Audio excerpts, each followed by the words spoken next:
Hey son, picture this. It's Tuesday afternoon in 1963, and your mother is standing at the kitchen counter with a rubber spatula in one hand and a well-worn recipe card in the other.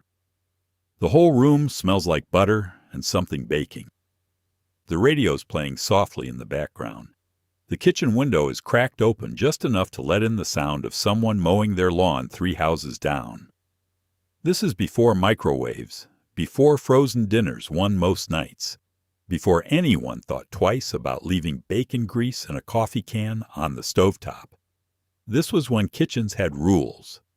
Not the kind you wrote down, the kind you just knew.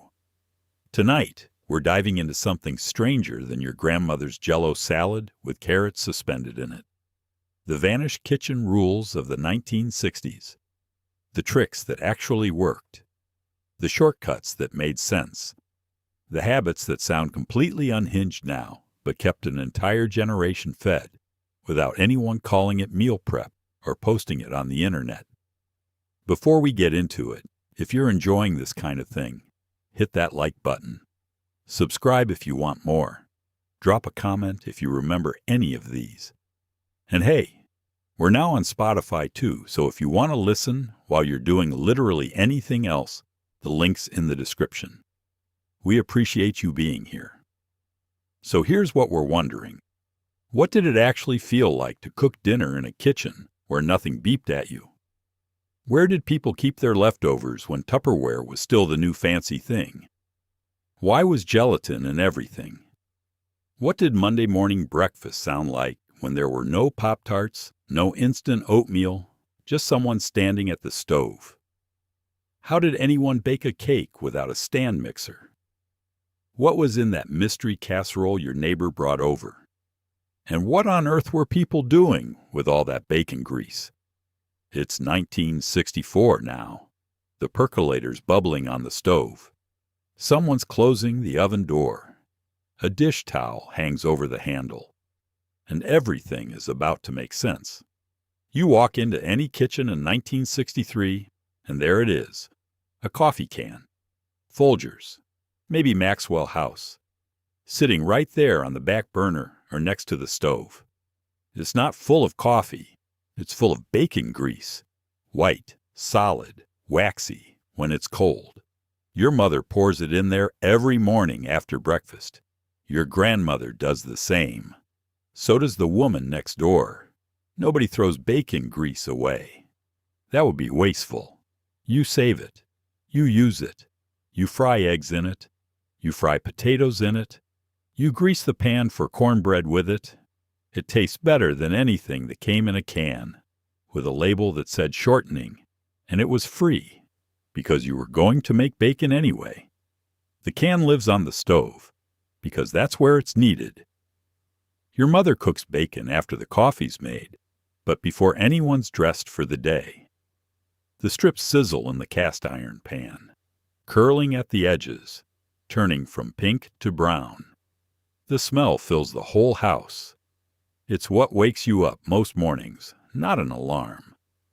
When the bacon's done, she lifts each piece onto a plate lined with a paper towel. Then she takes the pan, still hot, and tilts it over the coffee can. The grease pours out in a thin amber stream, crackling slightly as it hits the cooler grease already inside. She doesn't wait for it to cool. She just pours it and sets the pan back on the stove. By midweek, the can is half full. By the end of the month, it's time to start a new one. The old can goes in the trash, grease and all, because once it's been used enough times, it starts to smell a little off. But until then, that can is gold. You use it for everything. Fried eggs cook better in bacon grease than they do in butter. They get crispy edges and stay tender in the middle. Fried potatoes brown faster and taste like breakfast, even when you make them for dinner. If you're making cornbread or biscuits, you grease the pan with a little bacon grease on a folded paper towel, and the bottom comes out golden and just slightly savory. Your mother doesn't measure when she uses it. She just tips the can and lets a spoonful slide into the pan. Sometimes it's still solid, and she has to scoop it out with a spoon. Sometimes it's soft enough to pour. It depends on the weather and how recently someone used it. In the summer, the grease stays liquid most of the time. In the winter, it hardens up and you have to warm the can on the stove for a minute before you can get any out. Nobody thinks this is strange. Everybody does it. If you go to your grandmother's house, she has a can on her stove too. If you go to your aunt's house, same thing. The only people who don't save bacon grease are people who don't cook bacon. And that's almost nobody. This is just how you cook. You don't buy expensive fats when you're making them every morning anyway. You don't throw away something useful just because you're done with it for now. The coffee can on the stovetop is practical and efficient, and it makes everything taste better. That's all the reason you need. There's a dish towel hanging from the oven door handle. It's been there all week. It's thin cotton, maybe white with little blue stripes, maybe a faded floral print. It's damp most of the time. Your mother uses it to grab hot pot handles. She uses it to wipe her hands. She uses it to dry a dish if the other towel's too wet. She uses it to test if something's done by pressing the top of a cake. That towel does 10 jobs a day, and nobody washes it unless it gets actually dirty, which means grease or food, not just damp. You couldn't run a kitchen without it. The oven door was where it lived, and everybody in the house knew to leave it there. The towel is always within reach. Your mother is stirring something on the stove, and her hands are wet from rinsing vegetables. She wipes them on the towel. 2 minutes later, she needs to pull a pan out of the oven. She folds the towel over her hand and grabs the handle. The towel is thin enough that you can fold it 3 or 4 times and still get a good grip. Thick pot holders are clumsy. They make it hard to feel what you're holding. The dish towel gives you control. You can feel the weight of the pan through the fabric. You know if it's balanced or if it's about to tip. If something's baking, your mother uses the towel to test it. A cake, a batch of cornbread, a casserole. She opens the oven door, folds the towel over her fingers, and presses gently on the top. If it springs back, it's done. If it sinks, it needs more time. She doesn't need a toothpick. She's been doing this long enough to know what done feels like. The towel protects her hand from the heat without putting a barrier between her and what she's testing. The towel gets damp because it's always being used. You wash your hands and dry them on the towel. You wipe up a spill on the counter and use the towel. You drain pasta and a little steam hits the towel. It never fully dries out because the kitchen is always in use. But damp doesn't mean dirty. Your mother knows the difference. If the towel gets a grease stain or picks up food, it goes in the wash and a fresh one takes its place. But if it's just damp from water and steam and clean hands, it stays. There's a backup towel in the drawer, but it doesn't get used as much. The one on the oven door is the workhorse. It's positioned exactly where you need it. You don't have to go looking for it. You don't have to open a drawer with wet hands or while you're holding something hot. It's just there. Always. If someone accidentally knocks it off the handle, your mother puts it right back. If your father uses it and leaves it on the counter, she hangs it back up without saying anything. The system only works if the towel is where it's supposed to be. In the evening, after dinner's done and the dishes are washed, the towel is still there, damp and wrinkled and indispensable. It'll be there tomorrow morning when your mother makes breakfast. It'll be there tomorrow afternoon when she bakes something. It'll be there until it's so worn or so dirty that it needs to be replaced. And then another towel will take its place on the oven door handle, and the kitchen will keep running exactly the way it always has. Next to the sink, there's a bowl. Ceramic, maybe metal. It's where everything goes that doesn't go in the trash. Vegetable peels, eggshells, coffee grounds, apple cores, chicken bones, anything that can rot. Your mother scrapes plates into it after dinner. By the end of the day, it's full. Then someone takes it out to the garden and dumps it in the compost pile, or buries it near the tomatoes. Nothing was wasted. Garbage was for things that truly couldn't be used. Everything else went back into the ground. The bowl never moved. It was just part of the counter, like the faucet. The bowl sits there all day, accumulating. In the morning, it gets the coffee grounds from the percolator. Your mother tips the whole basket over the bowl and taps it twice to get everything out. The grounds are dark and wet, and they smell like coffee and earth at the same time. Then come the eggshells from breakfast. She cracks 4 eggs, and the shells go straight into the bowl, jagged and white, and still slightly damp inside. If there's oatmeal left over that nobody finished, that goes in too. Anything organic. Anything that came from the ground, or from something that ate from the ground. By lunchtime, there are potato peels and carrot ends, and the tops of celery stalks. Your mother is making soup. She stands at the sink with a paring knife and peels the potatoes one by one, and every long spiral of skin goes into the bowl. The carrots get peeled the same way. The celery gets trimmed and the leafy tops go in. If she's making a salad, the outer leaves of the lettuce go in. The core of the tomato, the ends of the cucumber. The bowl is a living thing. It changes throughout the day. After dinner, your mother scrapes the plates. Chicken bones, bits of gristle, the part of the pork chop nobody wanted, bread crusts if the kids didn't eat them, mashed potatoes that got cold, green beans that got pushed to the side. All of it goes into the bowl. There's no garbage disposal in the sink. There's no incinerator grinding things up. If it can rot, it goes in the bowl. If it can't rot, it goes in the trash. The distinction is simple. Everyone in the house understands it without being told. At the end of the day, someone takes the bowl outside. Usually your father. Sometimes your older brother if he's home. They carry it out to the backyard, where there's a designated spot near the garden. Sometimes it's an actual compost pile. A 3-foot mound of decomposing scraps that gets turned over with a shovel once a week.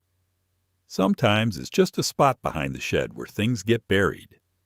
A small hole dug with a spade, the scraps dumped in, a little dirt shoveled over the top. Either way, it goes back into the earth.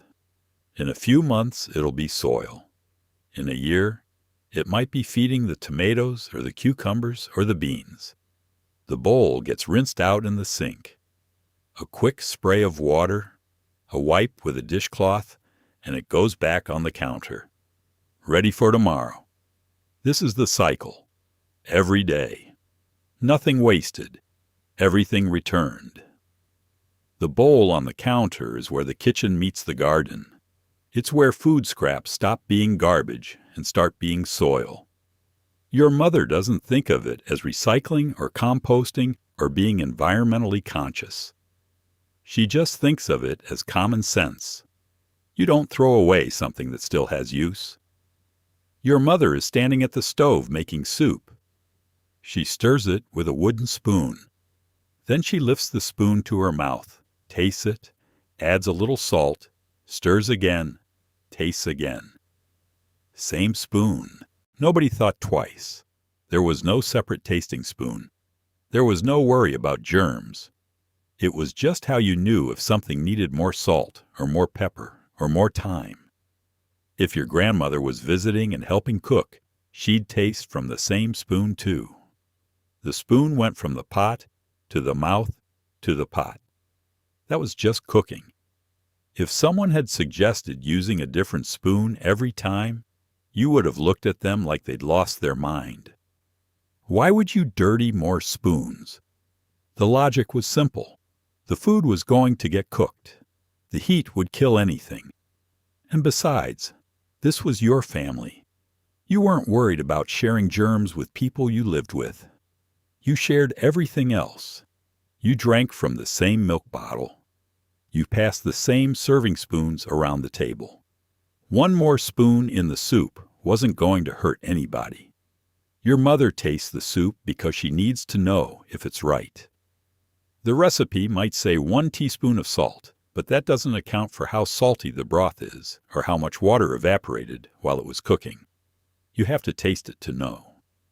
She stirs, lifts the spoon, blows on it gently to cool it down, takes a sip. She pauses, thinks about it, adds a pinch more salt from the shaker on the counter, stirs it in, waits 30 seconds for it to dissolve, tastes again, better. She sets the spoon down on the spoon rest, which is really just a small saucer next to the stove. The spoon will sit there until she needs to stir again, and then she'll pick it up and keep going. The same spoon does everything: stirring, tasting, scraping the bottom of the pot to make sure nothing's sticking. It's an extension of her hand. If your grandmother is there, she'll taste it too. Your mother hands her the spoon. Your grandmother takes a sip, nods, says it needs a little pepper. She hands the spoon back. Your mother adds pepper. They both taste it again. This is collaboration. This is how recipes get adjusted and improved. You can't do that with separate spoons. You'd be washing spoons every 30 seconds. You'd lose track of which one you just used. The single spoon keeps everything simple and immediate. Nobody outside the family eats from the tasting spoon. If a neighbor stops by and your mother offers her a taste of what's cooking, she gets a clean spoon from the drawer. That's just manners. But within the family, the tasting spoon is communal. It's how you cook together. It's how you teach someone else to make the same dish. Your mother is teaching you to make vegetable soup, and she hands you the spoon and tells you to taste it. You do. She asks if it needs anything. You say maybe a little more salt. She tells you to add it. You add a pinch, stir it in, taste again. You're learning by doing, by tasting, by using the same spoon she's been using. The wooden spoon gets washed at the end, of course. It goes in the sink with the pot and the other dishes. But during the cooking, it stays in rotation. Stirring, tasting, adjusting. This is the rhythm of making something good. You can't taste a dish once at the beginning and hope for the best. You have to taste it as it cooks, as the flavors develop, as the salt dissolves and the vegetables soften and everything comes together. The spoon is your guide. It tells you when something's ready and when it needs more time. And it does all of that without creating extra work or extra dishes. Just one spoon, doing its job perfectly. Dinner started with one pan, usually cast iron. You'd fry the meat first. Pork chops, maybe chicken, sometimes ground beef. When the meat was done, you'd take it out and set it aside. Then you'd use the same pan with all the drippings still in it to cook the vegetables. Onions, potatoes, green beans if you had them fresh. Everything picked up the flavor of whatever came before it. You weren't trying to keep flavors separate. You were trying to build them. And you only had one pan to wash at the end. The pan never got fully cleaned between steps. That would have been the whole point gone. Your mother heats the pan on the stove. She adds a little bacon grease from the coffee can, just enough to coat the bottom. The pan is already seasoned from years of use. It's black and smooth, and nothing sticks to it if you know what you're doing. She lays the pork chops in the pan, and they sizzle immediately. The sound fills the kitchen. She doesn't move them. She lets them sit and brown. After 4 minutes, she flips them. 4 more minutes. Then she takes them out and sets them on a plate. The pan is still on the stove. There are brown bits stuck to the bottom where the meat was. There's fat pooled around the edges. Your mother doesn't wash the pan. She doesn't even wipe it out. she adds a sliced onion. The onion hits the hot pan, starts to soften immediately, soaking up all the flavor left behind by the pork. She stirs it around, scraping up the brown bits with a wooden spoon. This is called deglazing, though your mother doesn't call it anything. She just knows that the stuck bits are where the flavor is, and you want them in the food, not left in the pan. Once the onion is soft and golden, she adds sliced potatoes. They've been sitting in a bowl of cold water to keep them from turning brown. She drains them and adds them to the pan. They start to brown in the same fat that cooked the pork chops and the onions.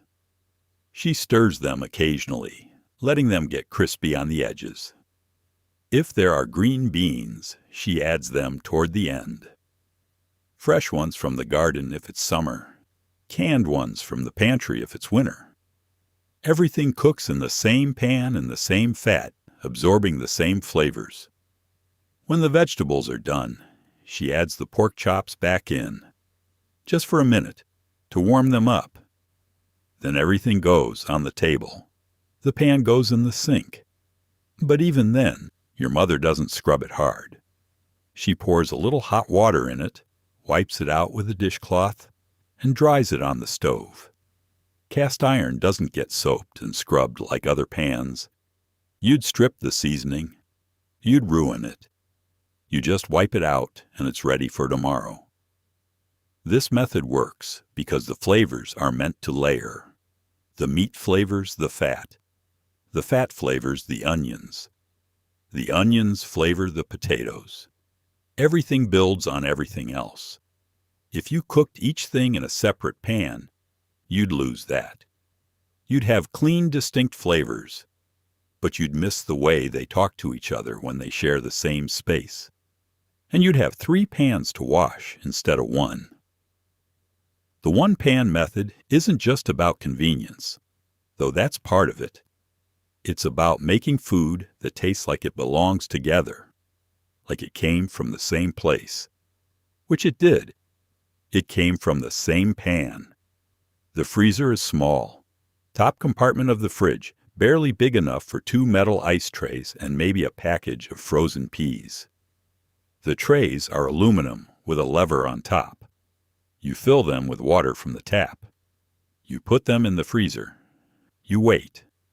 When you need ice, you pull the tray out, hold it over the sink, and pull the lever.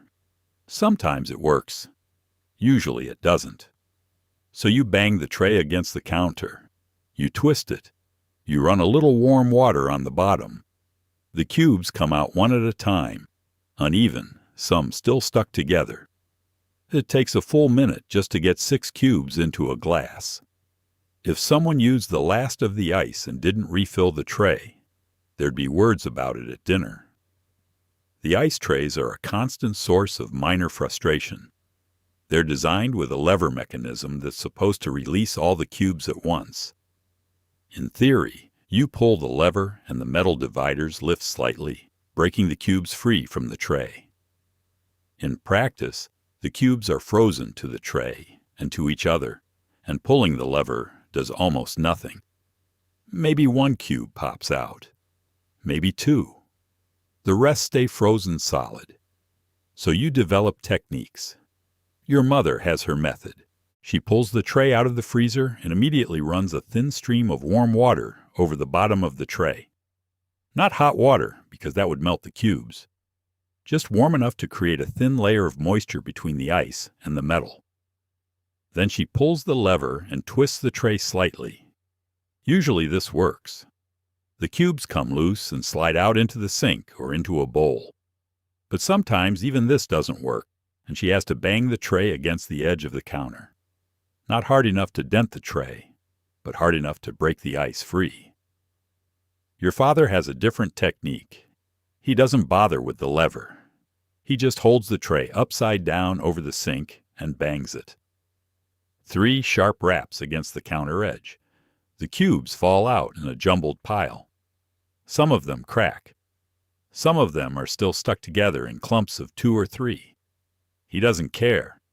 He picks out the ones he needs and puts the rest back in the freezer, which your mother hates because now there are loose half cubes rolling around in there. You have your own technique. You're making glass of lemonade and you need ice. You pull the tray out and try the lever. Nothing. You twist the tray. Nothing. You run a little water on the bottom. One cube comes loose. You pry at the others with your fingers, trying to wiggle them free. Your fingers get cold and wet. Finally, you give up and just hit the tray against the sink. Too hard. The tray dents slightly, and your mother yells from the other room asking what you're doing. You get your ice. You fill the tray back up with water from the tap, being careful to fill each compartment evenly, and you put it back in the freezer. The unspoken rule is that whoever takes the last ice cube has to refill the tray. This rule gets broken constantly. Someone makes iced tea and empties the tray and just puts it back in the freezer empty. 2 hours later, someone else needs ice and discovers there isn't any. There's a conversation about responsibility and consideration and why it's so hard to just fill the tray when you use it. The offender apologizes and fills it, but the ice won't be ready for another 3 hours, so whoever needed it now is out of luck. Getting ice in 1964 is not a casual act. It requires effort and planning and a little bit of force. But once you have it, once those cold metal cubes are clinking in your glass, it feels earned. Nobody takes ice for granted. You worked for it.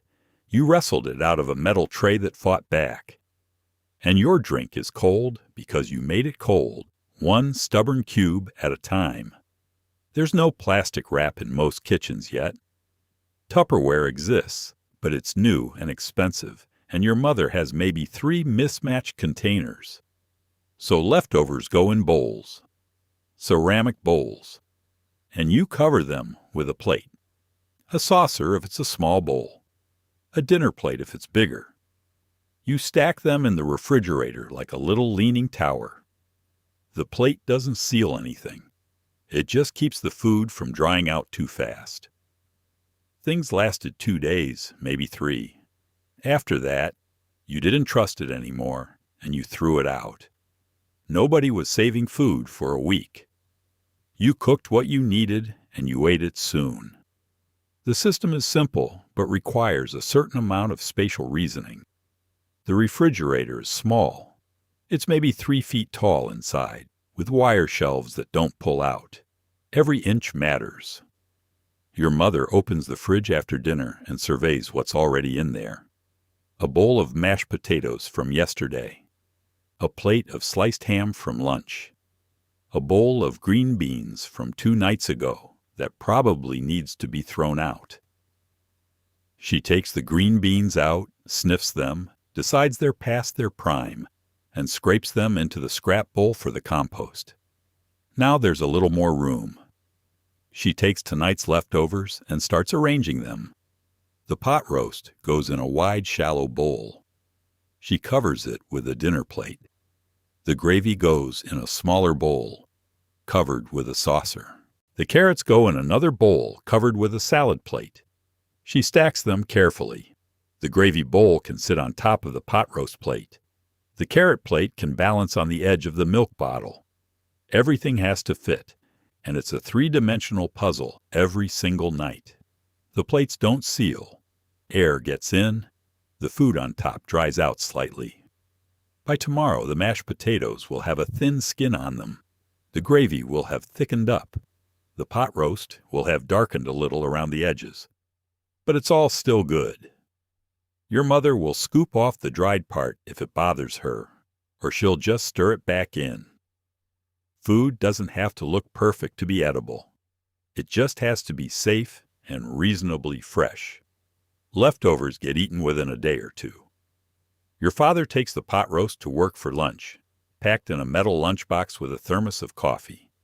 You eat the mashed potatoes with breakfast, fried up in a pan with a little butter until they're crispy on the outside. Your mother uses the gravy to make a quick soup with some leftover vegetables and a can of broth. Nothing goes to waste if it can be avoided, but if something sits too long, it gets thrown out.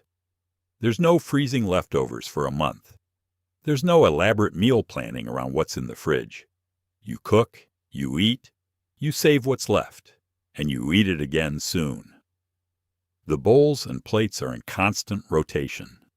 At any given time, half of your dishes are in the refrigerator.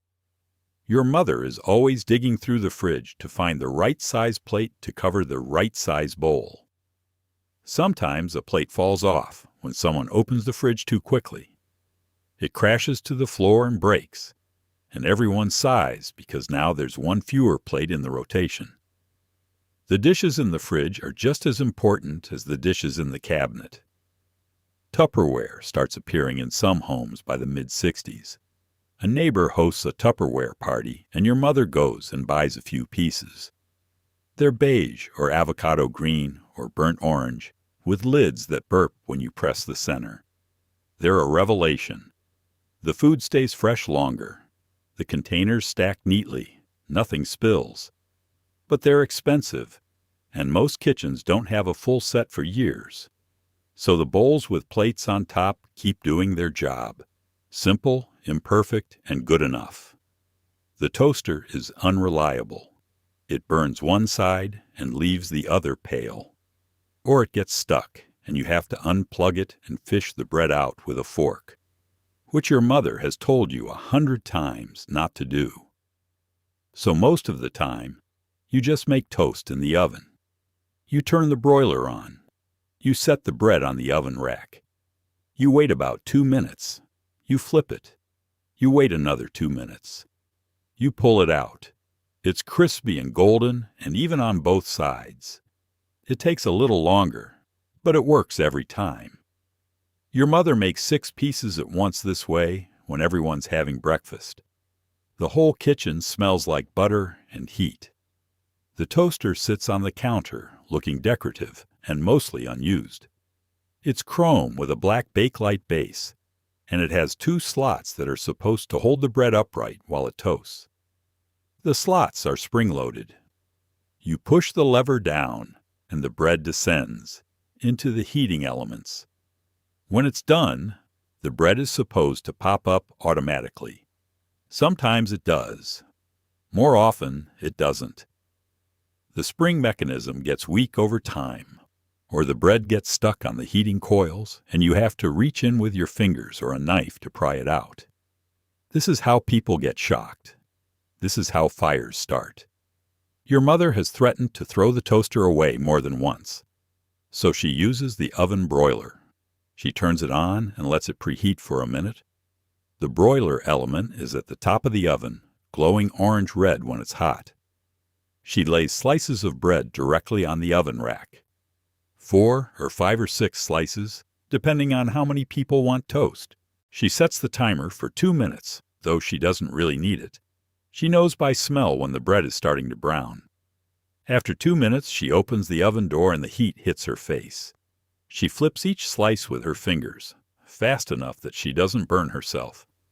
Another 2 minutes. The second side toasts. She pulls them out and stacks them on a plate. The toast comes out perfect, golden brown all over, crispy but not burned. You can see the texture of the bread toasted into the surface.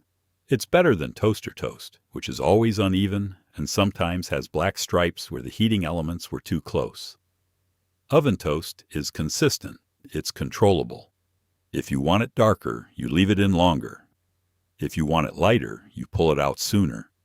You don't have to deal with a dial that may or may not correspond to actual time or temperature. Butter goes on while the toast is still hot. Your mother sets the plate of toast on the table and everyone grabs a slice. You spread butter on it with a knife and watch it melt into the surface, pooling in the little air pockets in the bread. The toast is warm all the way through, not just on the surface. It's satisfying in a way that toaster toast never quite manages to be. It's real toast. Made the way toast was made before automatic pop-up toasters tried to solve a problem that didn't need solving. If you're making toast for yourself, you follow the same process. Broiler on, bread in, wait, flip, wait, pull it out. You watch it the whole time, because the broiler is hot enough to go from golden to charred in 30 seconds if you're not paying attention. You learn to recognize the smell of bread just starting to brown, and that's your signal to check it. This is active cooking. It requires presence. You can't put the bread in and walk away. But that's fine. Breakfast is a time to be in the kitchen anyway. To smell the coffee brewing and hear the bacon sizzling and stand by the oven waiting for your toast to be ready. The toaster eventually gets relegated to the back of the cabinet or given away at a garage sale. Nobody misses it. The oven broiler does the job better, and it doesn't take up counter space or break down or require fishing out stuck bread with a fork. Sometimes the simpler method is just the better one. You turn the heat on, you put the bread in, you take the toast out. Nothing mechanical to fail, nothing to go wrong. Just bread and heat and 2 minutes of attention. If someone's coming over for dinner, there's Jell-O, not in a bowl, in a mold. A ring mold, usually, sometimes shaped like a bundt pan. Your mother makes it the night before. She mixes the powder with boiling water, stirs in cold water, sometimes adds canned fruit or shredded carrots or even cottage cheese, and pours it into the mold. She puts it in the refrigerator. The next day she runs warm water over the outside of the mold and flips it onto a plate. It comes out shimmering and wobbly and geometrically perfect. It sits in the center of the table like a centerpiece. People compliment it. Everyone eats it. Nobody questions why there are vegetables inside dessert. The mold is copper or aluminum, shaped like a ring with decorative ridges on the outside. When the Jell-O sets, it picks up every detail of the mold's interior. The finished product has fluted edges and a hollow center, which your mother sometimes fills with fruit salad or whipped cream or cottage cheese. The Jell-O itself is usually red or orange or lime green. The color is unnaturally bright. It glows under the kitchen light. It jiggles when you set the plate down. Making molded Jell-O is a process. Your mother boils water in a saucepan on the stove. She pours the Jell-O powder into a mixing bowl and adds the boiling water. She stirs it with a wooden spoon until the powder dissolves completely. Then she adds cold water. The instructions on the box are specific about proportions. Too much water and it won't set. Too little and it'll be rubbery. She stirs it again, making sure everything's combined, and then she adds whatever's going into the Jell-O. Fruit cocktail is popular. The kind that comes in a can with cubes of peach and pear and cherry halves and grapes. Your mother drains the syrup and stirs the fruit into the liquid Jell-O. The fruit floats at first, suspended in the mixture. As the Jell-O starts to set, the fruit becomes trapped, frozen in place like insects in amber. Shredded carrots work the same way. Your mother grates a carrot on the box grater and stirs it into orange Jell-O. Cottage cheese is trickier because it's heavy and wants to sink to the bottom, so she has to let the Jell-O chill until it's partially set. Thick, but not solid. And then she folds the cottage cheese in carefully. Once everything's mixed, she pours it into the mold. She carries the mold carefully to the refrigerator and sets it on the middle shelf where it won't get jostled. Then she waits. Jell-O takes 4 to 6 hours to set fully. She usually makes it after dinner the day before she needs it, so it has all night to firm up. By the next afternoon, it's ready. Getting the Jell-O out of the mold is the moment of truth. Your mother fills the sink with an inch of warm water. Not hot, because that would melt the Jell-O. Just warm. She sets the mold in the water for 10 seconds, letting the outside of the Jell-O soften slightly. Then she takes a plate, places it upside down on top of the mold, and flips the whole thing over. She shakes it gently. She lifts the mold. If she's done everything right, the Jell-O releases and sits perfectly on the plate, shimmering and intact.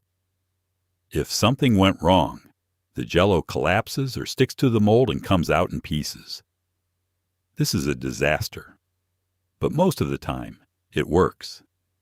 The molded Jell-O sits on the table as proof of effort. It's not thrown together. It's not casual. It's a dish that requires planning and patience and a little bit of skill. When guests arrive and see it, they know your mother went to trouble. They compliment the presentation. They serve themselves a slice, cutting through the layers of gelatin and suspended fruit. The texture is strange. It's cold and slippery, and it wiggles on the fork. But it's sweet and refreshing, and it feels fancy, even though it came from a box of powder that cost 15 cents. That's the magic of the mold. It turns something simple into something that looks like it belongs at a dinner party. The bread comes in a waxed paper bag with a twisty tie. When the bread's gone, you don't throw the bag away. You rinse it out if it needs it. You fold it up. You keep a stack of them in a drawer. You use them for everything.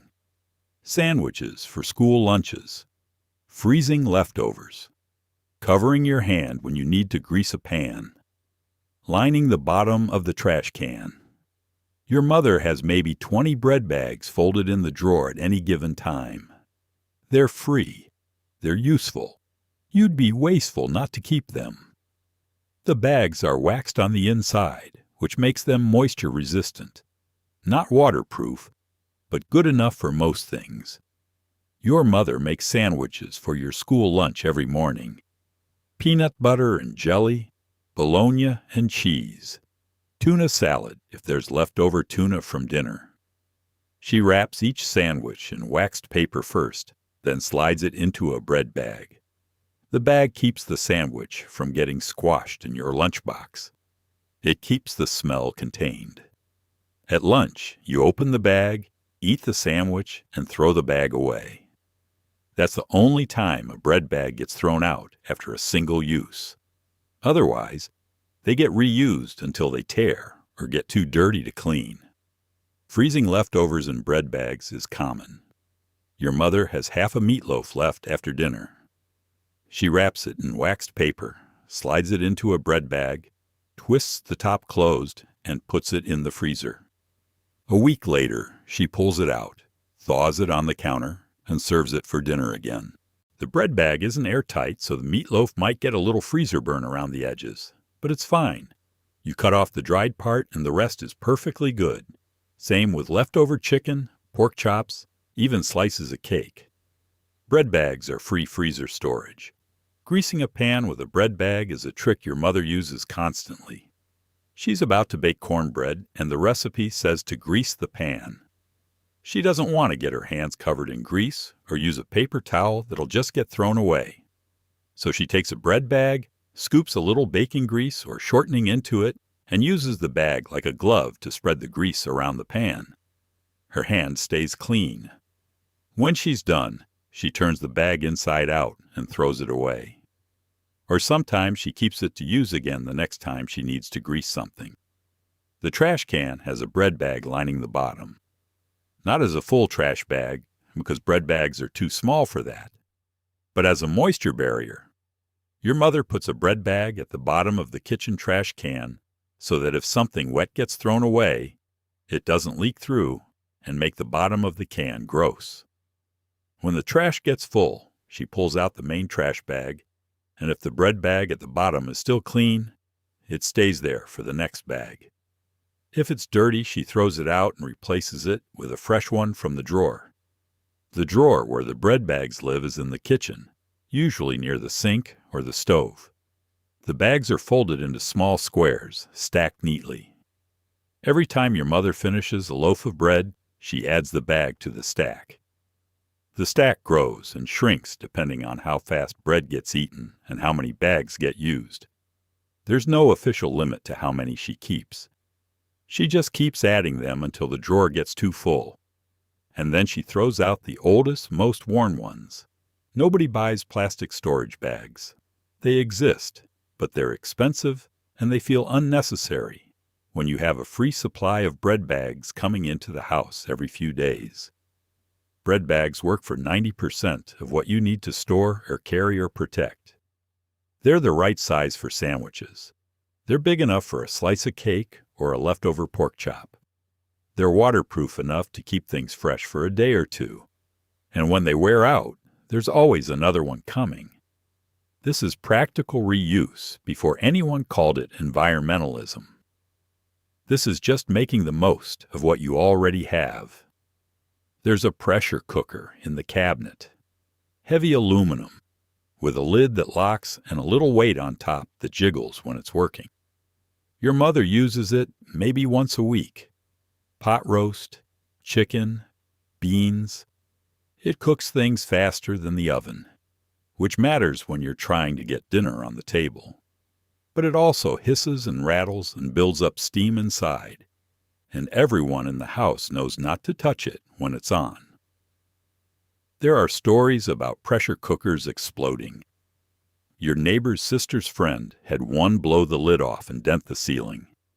It probably didn't happen, but it could have. Every time your mother uses it, there's a small sense of controlled danger in the kitchen. The pressure cooker sits on the back burner with the lid locked down tight. Your mother has put a pot roast inside, with some water and onions and carrots. She's turned the heat to high. Now she's waiting for it to come up to pressure. The weight on top of the lid starts to jiggle. A thin jet of steam shoots out from underneath it. The sound is like a quiet whistle mixed with a rattle. It's working. Your mother turns the heat down to medium-low. The weight keeps jiggling, slower now, a steady rhythm. She sets the timer for 45 minutes. Everyone knows to stay back. You walk past the stove and give the pressure cooker a wide berth. Your little brother asks if it's going to explode. Your mother says no, not if you use it right. But her tone suggests she's not entirely certain. The instructions that came with the pressure cooker have warnings in bold type. Do not open while under pressure. Do not overfill. Make sure the vent is clear. The warnings are specific enough that you understand something very bad could happen if you ignore them. The pot roast is cooking under pressure now, which means it's cooking at a higher temperature than boiling water normally allows. The pressure inside the sealed pot raises the boiling point. Water that would normally boil at 212 degrees is now boiling at 250 degrees or higher. This means the meat cooks faster. A pot roast that would take 3 hours in the oven takes 45 minutes in the pressure cooker. For a mother trying to get dinner ready after work, this matters. But the trade-off is risk. You're containing steam under pressure. You're creating a small bomb on your stovetop. As long as everything works correctly, it's fine. If something goes wrong, it's spectacular. When the timer goes off, your mother doesn't open the cooker immediately. You have to let the pressure release first. There are 2 ways to do this. The slow way is to turn off the heat and wait 20 minutes for the pressure to drop naturally. The fast way is to carry the cooker to the sink and run cold water over it. The cold water cools the pot and condenses the steam inside, dropping the pressure quickly. Your mother usually does it the slow way because the fast way feels too risky. What if she drops it? What if the sudden temperature change cracks the pot? She waits. After 20 minutes, she checks the pressure indicator. It's a small pin that sticks up when there's pressure inside and drops when the pressure is gone. The pin has dropped. It's safe. She unlocks the lid and lifts it away from her, so any remaining steam escapes in the opposite direction. The pot roast is done, falling apart tender. The vegetables are soft. The whole thing took less than an hour. She serves dinner and everyone agrees it's good. But there's always that moment of tension when she opens the lid. That brief second where you're all waiting to make sure nothing goes wrong. The pressure cooker is useful, but not beloved. It's tolerated. It's the kitchen appliance equivalent of a necessary risk. Your mother uses it because it saves time, not because she enjoys using it. And when crock pots become widely available in the early 70s, a lot of pressure cookers end up in the back of the cabinet, replaced by something slower but far less terrifying.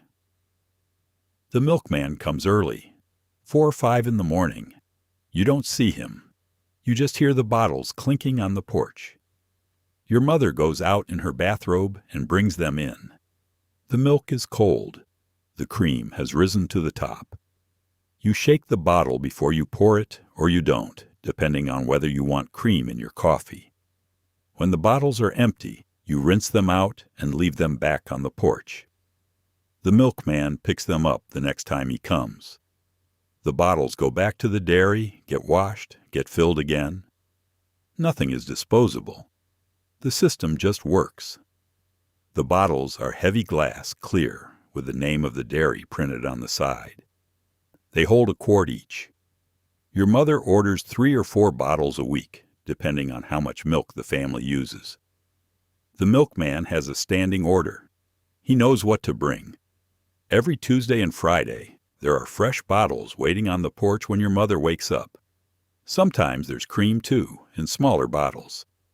Sometimes there's orange juice. The milkman leaves everything in a metal carrier. 4 bottles in a wire rack, and takes away the empties from last time. The milk tastes different from what comes later in cartons. It's richer. The cream separation is part of it. When milk isn't homogenized, the fat rises to the top and forms a thick layer. If you pour carefully, you can get mostly milk. If you shake the bottle first, the cream mixes back in and the whole thing is creamy. Your mother shakes it for the kids' breakfast cereal.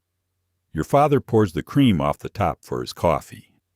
The same bottle serves different purposes depending on how you handle it. The empty bottles sit on the kitchen counter until evening. Your mother rinses them out before she puts them back on the porch. Not because the dairy requires it, but because it's the polite thing to do. You don't give someone back a bottle with dried milk crusty around the rim. She rinses each one under cold water, turns it upside down to drain, and sets it in the carrier on the porch. The next morning, the empties are gone and the full bottles have taken their place. The exchange happens silently while everyone's asleep. This system depends on trust and routine. The milkman has a key to your milk box if you have one, or he just leaves the bottles on the porch if you don't. Payment happens weekly or monthly. Your mother leaves cash or a check in the milk box, and the milkman picks it up. There's no scanning a credit card, no app to track deliveries. Just an understanding that milk will be delivered and payment will be left, and the bottles will be returned. The glass bottles are part of a bigger loop. They get used hundreds of times before they break or chip and have to be retired. The dairy washes them in industrial machines that sterilize them with heat and chemicals. Then they get filled again and sent back out. The same bottle might show up on your porch a dozen times over the course of a year. You wouldn't know. They all look the same. But the idea that your milk bottle had a history, that it had been in someone else's kitchen last week, doesn't bother anyone. That's just how it works. When grocery stores start carrying milk in waxed cardboard cartons in the late 60s, the bottles begin to disappear. The cartons are lighter and cheaper, and you don't have to return them. Milk delivery becomes less common. The milkman stops coming. Your mother starts buying milk at the store in half-gallon cartons that she throws away when they're empty. It's more convenient in some ways. But there's something lost too. The routine of the bottles on the porch. The sound of glass clinking in the early morning. The quiet exchange between your kitchen and the dairy, mediated by a person you never saw but who was as reliable as sunrise. Potatoes come from the store in a paper bag.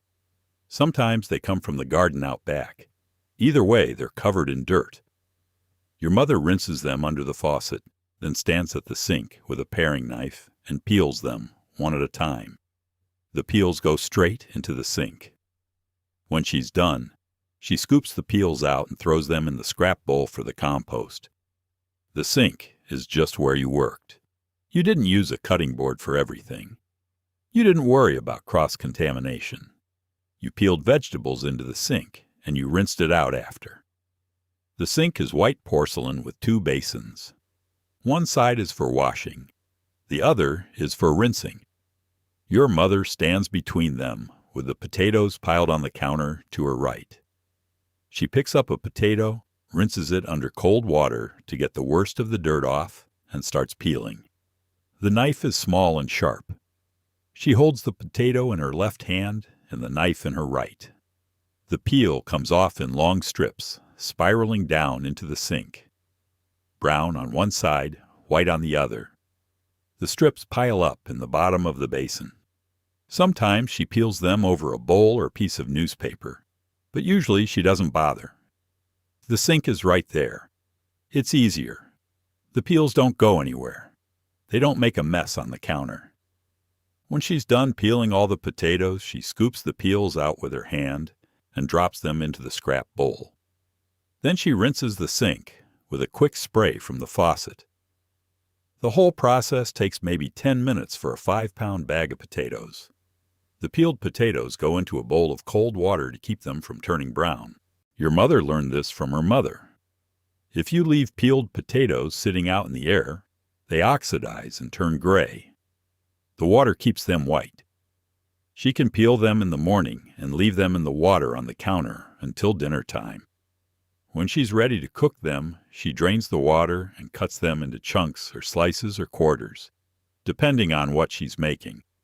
Nobody worries about the sink being a sanitary surface. It gets used for everything. You wash dishes in it. You drain pasta in it. You peel vegetables in it. You rinse your hands in it. Between uses, you rinse it out. That's enough. The idea that you need separate surfaces for raw meat and vegetables and everything else hasn't entered most home kitchens yet. You just use what you have and you clean it when you're done.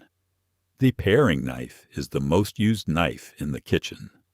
It's small enough to control precisely and sharp enough to take the skin off a potato in one continuous strip if you're good at it. Your mother is good at it. She's been peeling potatoes since she was a child. Her mother taught her. Now she's teaching you.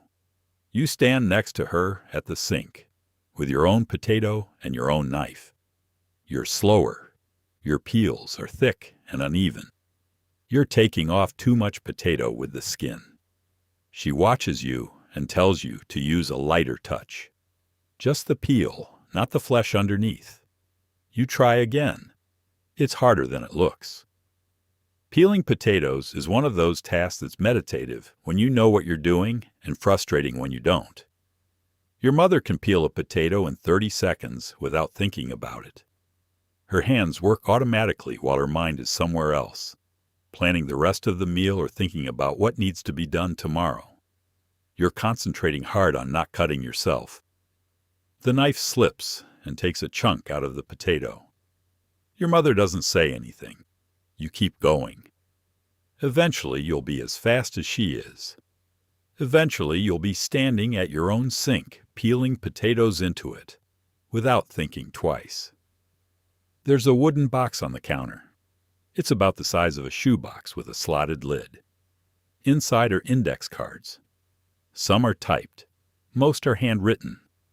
A few are torn from magazines or newspapers and pasted onto cards. These are the recipes. Your mother's, your grandmother's, your aunt's. Someone's from church. Each card has smudges and stains on it from years of use. The card for chocolate cake has a dark fingerprint in the corner. The card for pot roast has a grease spot. You can tell which recipes get made most often by how worn the cards are. If the house caught fire, your mother would grab that box. The box is organized by category, though the categories are loose and personal. Desserts in front, main dishes in the middle, sides and salads toward the back. Some cards have notes written in the margins in different handwriting. Your grandmother's recipe for biscuits has a note from your mother that says add more milk and another note that says 375 degrees works better. The recipe evolves over time. Each person who makes it adds their own adjustment. The card becomes a conversation across generations.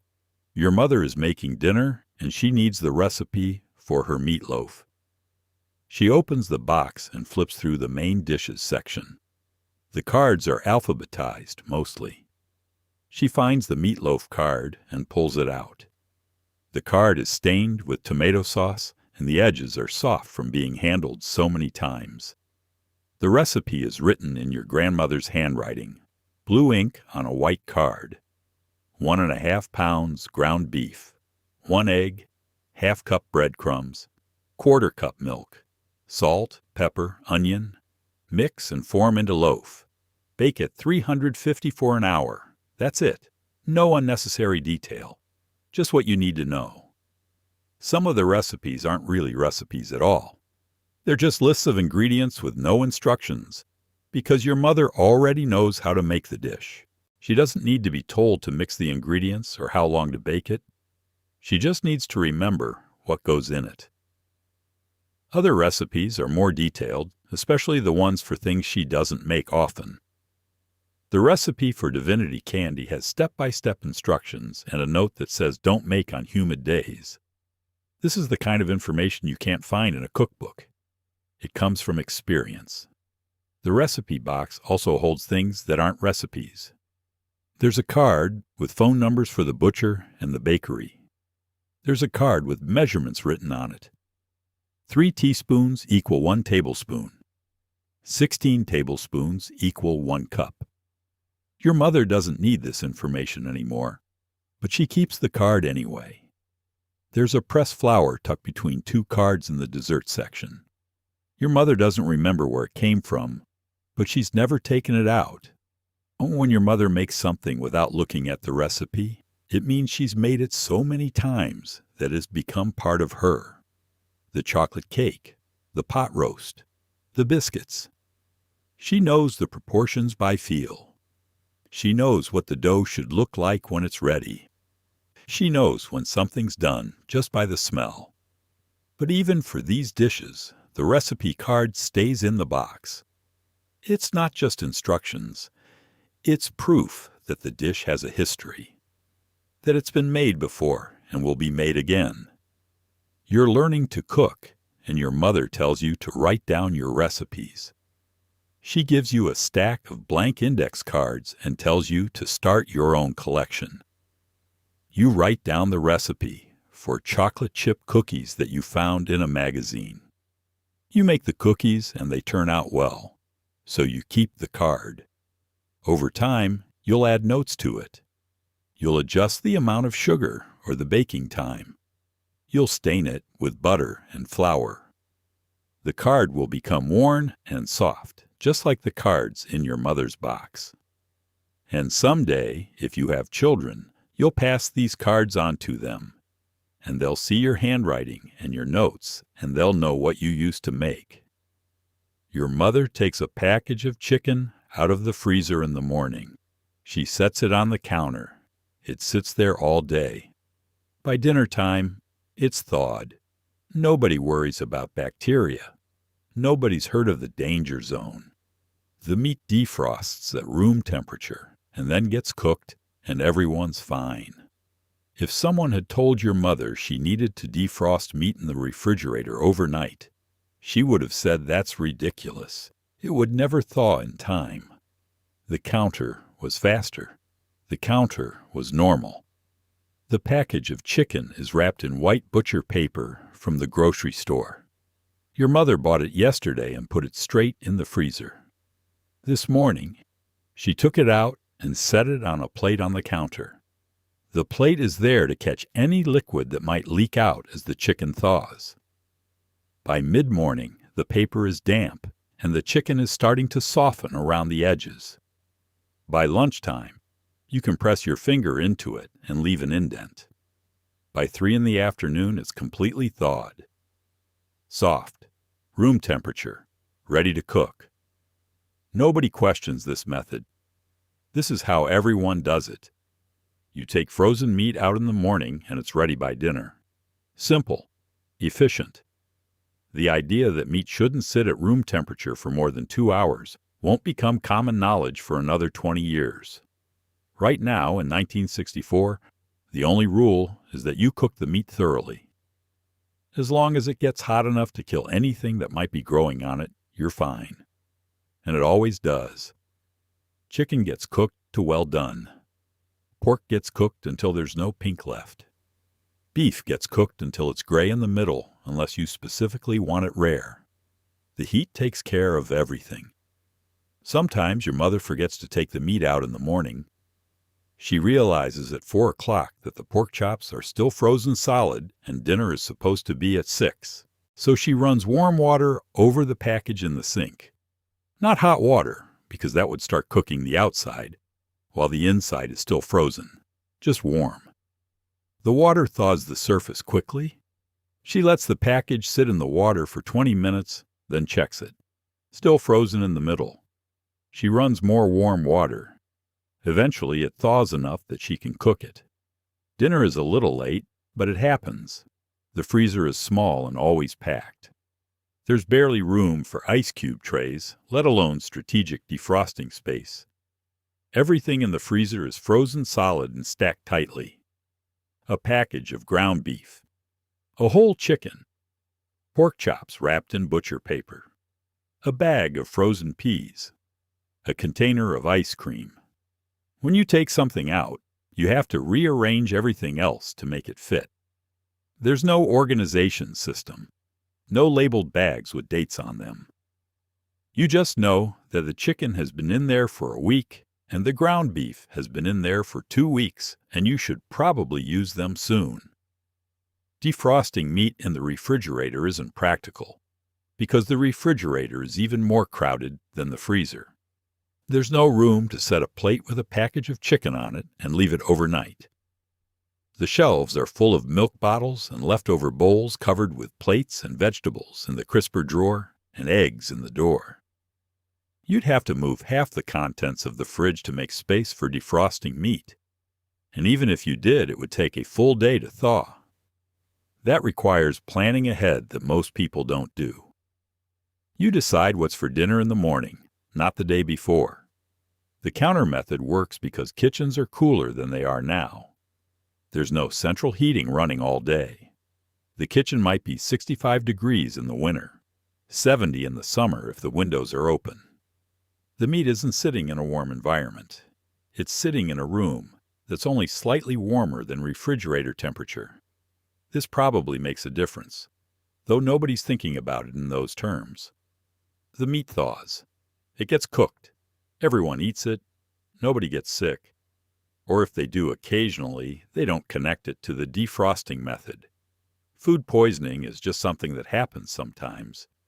You recover and move on. Not the decorative kind. The real kind. Thin white cotton used for drying dishes, covering rising dough, straining liquids, wrapping bread. You could see through it if you held it up to the light. It dried fast. It didn't leave lint. Your mother had a stack of them in the drawer, and they were in constant rotation. One was always drying on the oven door. One was always covering a bowl of dough on the counter. One was always in the wash. They lasted forever. When they finally wore out, they became cleaning rags. The towels are called flour sack towels because they used to be made from the cotton sacks that flour came in. Back in the 1930s and 40s, flour companies sold their product in printed cotton sacks instead of paper bags, knowing that women would wash the sacks and turn them into dish towels or aprons or even dresses. By the 60s, flour comes in paper bags, but the towels are still made from the same thin cotton weave. They're cheap. You can buy a half dozen for a couple of dollars. They're plain white, no decoration, no pattern. Just simple cotton fabric hemmed on all 4 sides. Your mother uses them for everything. She washes the dishes and dries them with a flour sack towel. The towel absorbs water quickly and doesn't leave streaks or lint on the glasses. She dries a plate and stacks it in the cabinet. Dries another plate. The towel gets damp, but it keeps working. When it's too wet to dry anymore, she hangs it over the oven door handle to dry out. An hour later, it's dry enough to use again. When she's making bread, she covers the bowl of rising dough with a flour sack towel. The towel is breathable, so the dough can rise without being smothered, but it keeps the surface from drying out. She sets the bowl on the counter near the stove where it's warm, drapes the towel over the top, and leaves it for an hour. When she comes back, the dough has doubled in size and the towel has a faint yeasty smell. She lifts the towel off, punches the dough down, and covers it again for the second rise. If she needs to strain something, the flour sack towel works perfectly. She's making jelly from fresh berries, and she needs to strain out the seeds and pulp. She sets a colander over a bowl, lines it with a flour sack towel, and pours the cooked berry mixture in. The juice drains through the towel and collects in the bowl. The seeds and pulp stay in the towel. When the draining is done, she gathers up the corners of the towel and squeezes to get the last bit of juice out. Then she throws the towel in the wash. The towels are in constant use and constant rotation through the laundry. On any given day, there are 3 or 4 clean ones folded in the drawer. One is hanging on the oven door. One is covering dough or draped over a bowl of salad greens to keep them crisp. One is in the laundry basket waiting to be washed. Your mother washes them with the regular laundry, but sometimes she boils them on the stove in a pot of water with a little bleach to get them really clean and white. This is especially necessary after she's used one to strain something or clean up a spill that left a stain. The towels last for years. They get softer with every washing. The fabric thins out. Eventually, they develop small holes, or the edges start to fray. When a towel gets too worn to use in the kitchen, it doesn't get thrown away. It moves to the cleaning rag pile in the cabinet under the sink. Now it's for wiping down counters or cleaning windows or mopping up spills. It stays in service until it's literally falling apart. Only then does it go in the trash. A single flour sack towel might have a useful life of 5 or 10 years, moving from kitchen duty to cleaning duty before it's finally done. The recipe says 1 teaspoon of vanilla. Your mother doesn't measure. She picks up the bottle and tips it over the bowl. A quick pour, maybe 2 seconds. That's it. She's made this recipe 50 times. She knows what 1 teaspoon looks like without measuring. Same with salt. Same with baking powder. Same with cinnamon. The measuring spoons are in the drawer, but she doesn't use them unless she's trying a brand new recipe. Everything else is by feel. She's making a chocolate cake. The recipe card is propped against the flour canister, but she's barely looking at it. She knows this recipe. 2 cups flour, 1 3/4 cup sugar, 3/4 cup cocoa, 1 1/2 teaspoons baking powder, 1 teaspoon baking soda, 1 teaspoon salt, 2 eggs, 1 cup milk, 1/2 cup oil, 2 teaspoons vanilla, 1 cup boiling water. She's made this cake for every birthday, every church potluck, every time someone needed cheering up. She could make it in her sleep. She measures the flour and sugar with actual measuring cups, because those amounts are large enough that eyeballing them would be risky. But when she gets to the baking powder, she just uses a regular teaspoon from the drawer. Not a measuring spoon, a regular teaspoon. She knows that a slightly heaping regular teaspoon is about the same as a level measuring teaspoon. Close enough. The cake doesn't need precision.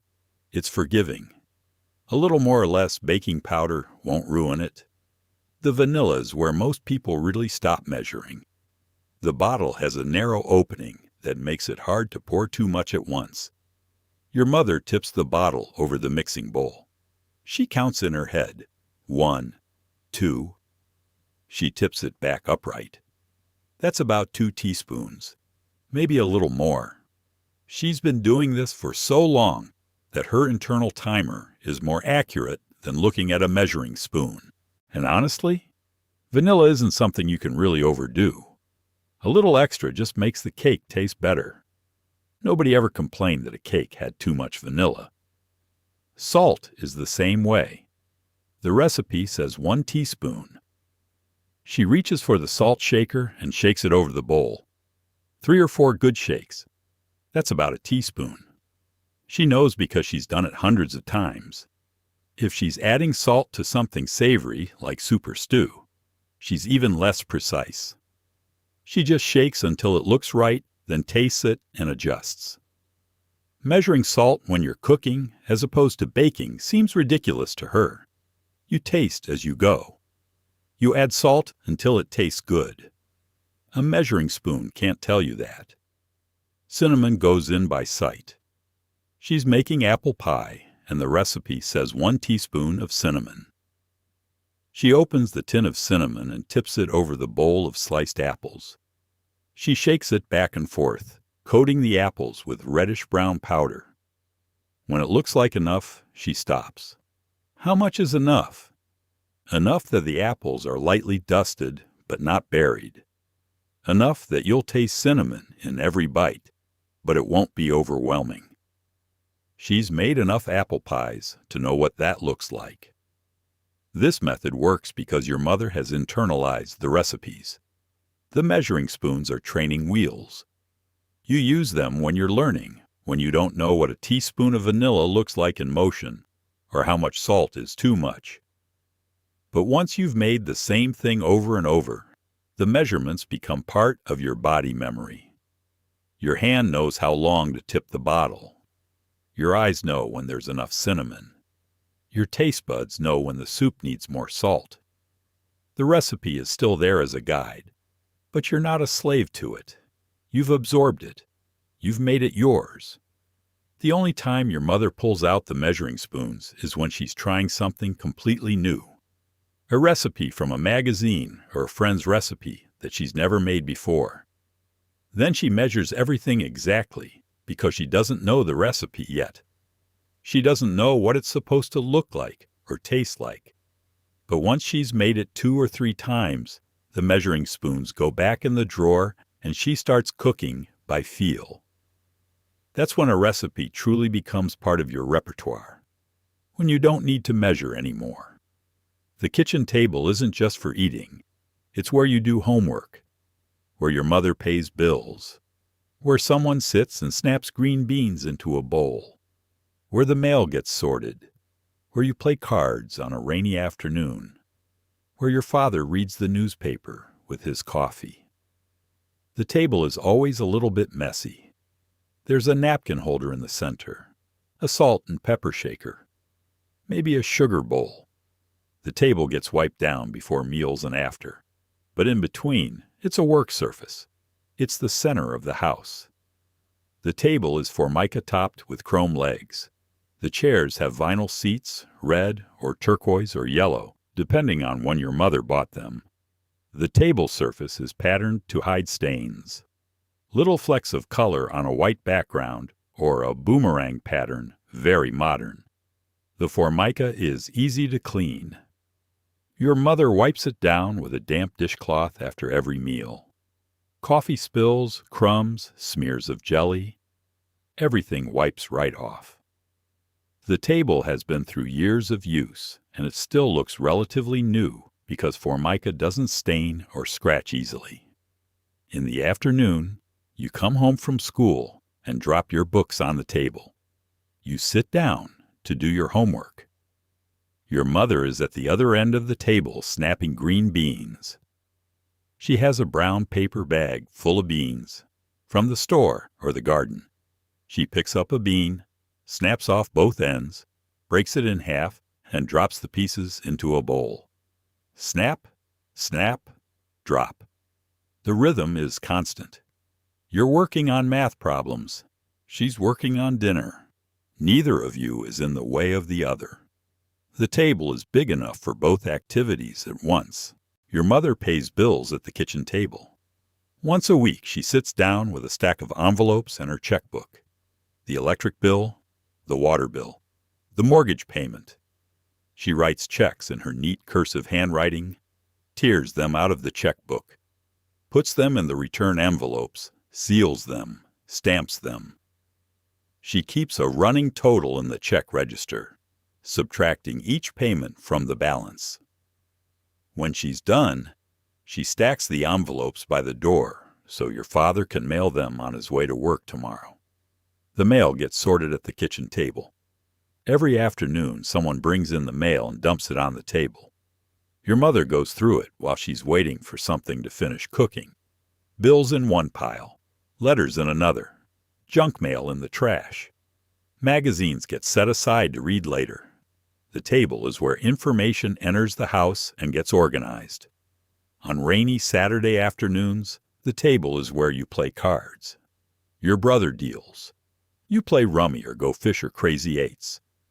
Your mother is making a cake at the counter, but she's watching the game and offering commentary. Your father is reading the newspaper in the living room, but he can hear everything from where he's sitting. The kitchen is the center of the house, and the table is the center of the kitchen. Everything radiates out from it. Before dinner, the table gets cleared. Homework goes back in the book bag. The mail gets stacked on the counter. The napkin holder stays. Your mother wipes the table down with a damp cloth, making sure there are no crumbs or sticky spots. She sets out plates and forks and knives. She puts a serving bowl in the center for the vegetables, a platter for the meat, a basket for the bread. The table transforms from work surface to dining surface in about 2 minutes. During dinner, the table is where the family comes together. Your father talks about work. Your mother talks about what happened at the store. You talk about school. Your brother complains about something. Everyone eats. The food gets passed around family style. You take what you want and pass the bowl to the next person. When someone wants more, they ask for the bowl to be passed back. The table is close quarters. You're sitting elbow to elbow. You can't ignore each other. You have to be present. After dinner, the table gets cleared again. Dishes go in the sink. Leftovers go in bowls with plates on top. The table gets wiped down. And then it's ready for the next thing. Homework again. A puzzle. A sewing project. The table never stops working. It's the most used piece of furniture in the house. If you had to choose one thing that defines the kitchen, it wouldn't be the stove or the sink. It would be the table. Your mother is making a cake. She cracks an egg on the rim of the mixing bowl. The shell breaks. Most of the egg goes in. A piece of shell goes in too. She doesn't start over. She doesn't panic. She just reaches in with her finger and scoops the shell out. Sometimes it takes 2 tries. Sometimes a tiny piece stays in and nobody notices. Cracking eggs was never a clean process. You just dealt with it. If you got good at it, you got fewer shells. If you didn't, you got good at fishing them out. The eggs come from the refrigerator in a cardboard carton, a dozen at a time, medium or large, white or brown, depending on what the store had. Your mother takes out 2 eggs for the cake. She sets them on the counter next to the mixing bowl. She picks up the first egg and taps it against the rim of the bowl. Not too hard or it'll shatter. Not too soft or it won't crack. Just right. The shell breaks in half, mostly clean. She pulls the halves apart and lets the egg drop into the bowl. But a small piece of shell breaks off and falls in with the egg. She doesn't fish it out right away. She cracks the second egg first. This one goes in clean. No shell fragments. She's been doing this long enough that most of her eggs crack cleanly. But not all. There's always the occasional piece of shell. Now she reaches into the bowl with her index finger and tries to scoop out the shell fragment. The shell is slippery. It slides away from her finger. She tries again. This time she gets it. She wipes her finger on the dish towel hanging from the oven door and continues with the recipe. You're learning to crack eggs, and it's harder than it looks. Your mother hands you an egg and tells you to crack it into a small bowl, not the mixing bowl, because you're still learning and shells are likely. You tap the egg against the rim. Too soft. Nothing happens. You tap again. Harder. The egg explodes. Shell fragments everywhere. Egg white running down the outside of the bowl. Your mother doesn't scold you. She just says, try again, and gentler this time. You take another egg. You tap it. This time it cracks but doesn't break clean. You pull the halves apart and half the shell falls into the bowl along with the egg. Your mother reaches in and picks out the big pieces of shell, then tells you to fish out the rest. You try. The shells are impossible to catch. They slip away. Finally, you get them all. The egg is in the bowl, relatively shell-free. Success. The technique for getting shells out is to use a piece of shell as a scoop.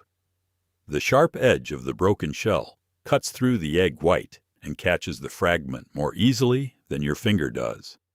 Your mother shows you this. She breaks an egg and deliberately lets a piece of shell fall in. Then she takes one half of the broken shell and uses the edge to scoop the fragment out. It works perfectly.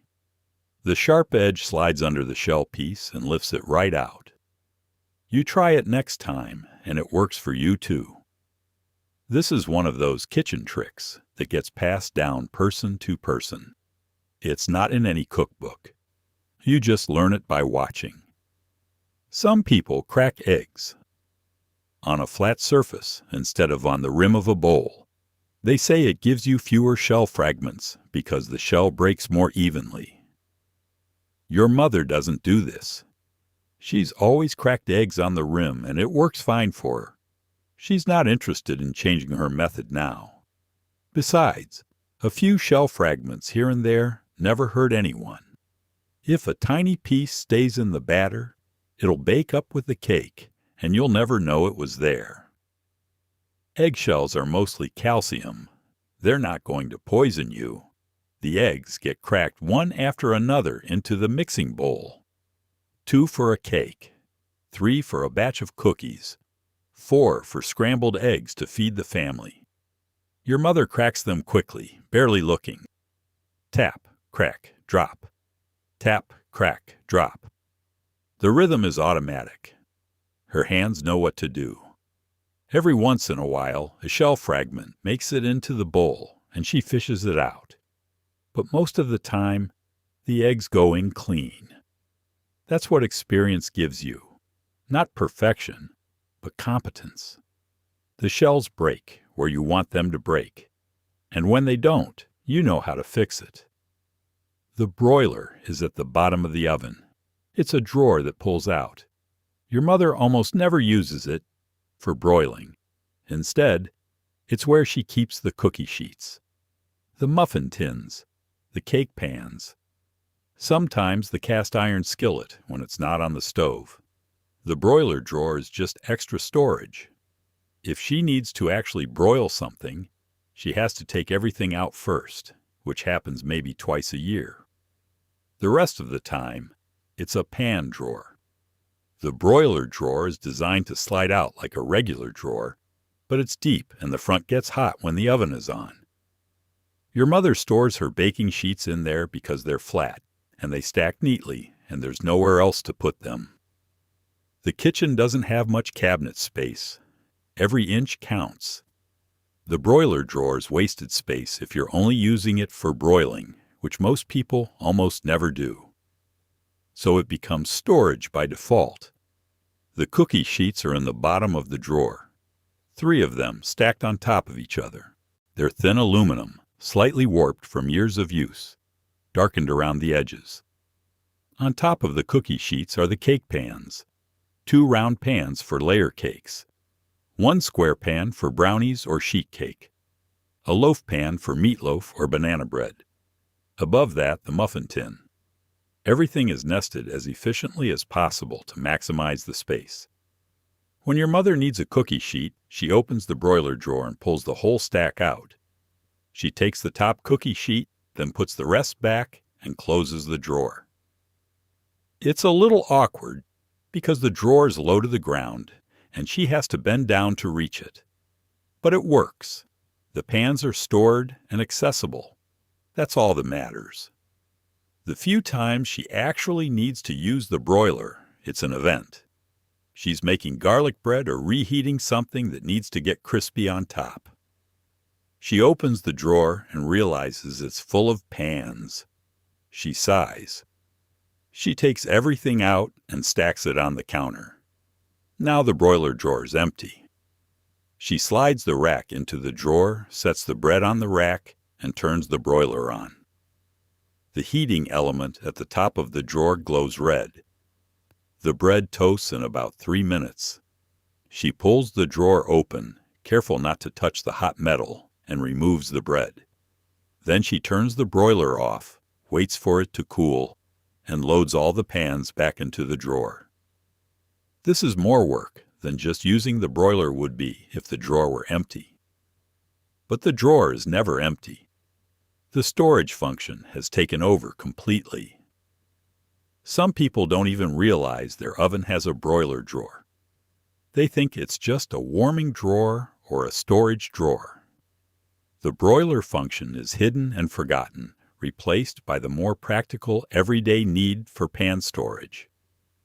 The drawer gets hot when the oven is on, even if you're not using the broiler. The bottom of the oven radiates heat downward, and the pans in the drawer get warm. This usually doesn't matter, but occasionally your mother forgets and reaches into the drawer to grab a pan while something's baking in the oven. The metal is hot. She pulls her hand back quickly and grabs a pot holder. Then she pulls the pan out, using the pot holder to protect her hand. It's not hot enough to cause a burn, but it's hot enough to be uncomfortable. This happens often enough that she should remember, but she never does. The broiler drawer is storage first and a heat source second. Some newer stoves in the late 60s start putting the broiler at the top of the oven instead of the bottom. This makes more sense for actually using the broiler because heat rises and you want the food close to the heat source. But it also means you lose the storage drawer at the bottom. Ovens with top broilers usually have a shallow warming drawer at the bottom instead, and it's not tall enough to store sheet pans. Your mother's friends who have these newer ovens complain about the lack of storage space. They have to find somewhere else to put their pans. Your mother is glad she still has the old-style oven with the broiler drawer at the bottom, even if she never uses it for broiling. The oven dial says 350 degrees. The oven is not 350 degrees. Your mother knows this. She's been using this oven for 8 years. It runs hot. So when the recipe says 350, she sets it to 325. She also knows the back left corner is hotter than the front right, so cookies go on the right. Roasts go on the left. She doesn't have an oven thermometer. She just knows. Every oven was like this.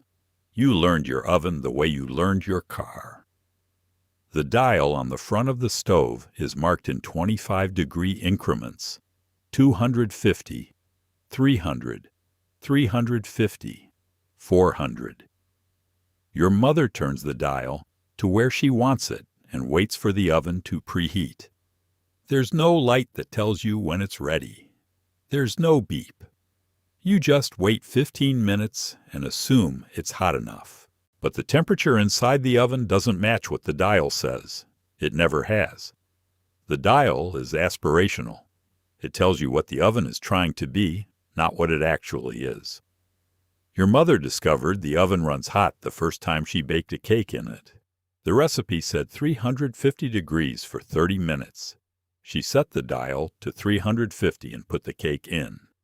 After 20 minutes, she smelled burning. She opened the oven door, and the top of the cake was dark brown, almost black around the edges. The inside was still raw. She pulled it out, lowered the temperature, and put it back in.